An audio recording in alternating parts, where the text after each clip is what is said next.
ఎప్పుడైనా మనం పరలోకంలో భోజనం చేస్తామా అనిపించిందా? ఈ ప్రశ్నకు యేసయ్య తానే సమాధానమిచ్చారు. లూకా 22:30. గనుక నా తండ్రి నాకు రాజ్యమును నియమించినట్టుగా నా రాజ్యములో నా బల్ల యొద్ద అన్నపానములు పుచ్చుకొని. పరలోకము అంటే ఆకాశం కాదు, పాపం లేని శాశ్వత ఆనందం. అక్కడ రాజైన యేసు తానే బల్లను సిద్ధం చేస్తారు. యెషయా 25:6. ఈ పర్వతం మీద సైన్యములకధిపతియగు యెహోవా సమస్త జనముల నిమిత్తము క్రొవ్విన వాటితో విందు చేయును. మడ్డి మీదనున్న ద్రాక్ష రసముతో విందు చేయును. మూలుగుగల క్రొవ్విన వాటితో విందు చేయును. మడ్డి మీద నిర్మలమైన ద్రాక్ష రసముతో విందు చేయును. ప్రజలందరికీ గొప్ప విందు.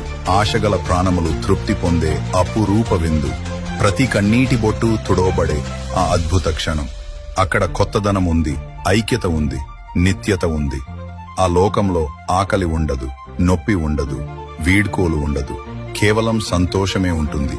పవిత్రమైన నిత్యమైన సంతోషం. వధింపబడిన గొర్రెపిల్ల అనగా యేసు మనతో ఉంటాడు. ఈ విందులో కూర్చోవాలని నీవు కోరుతున్నావా? యేసయ్యా నీకు వందనాలు అని స్తుతించు.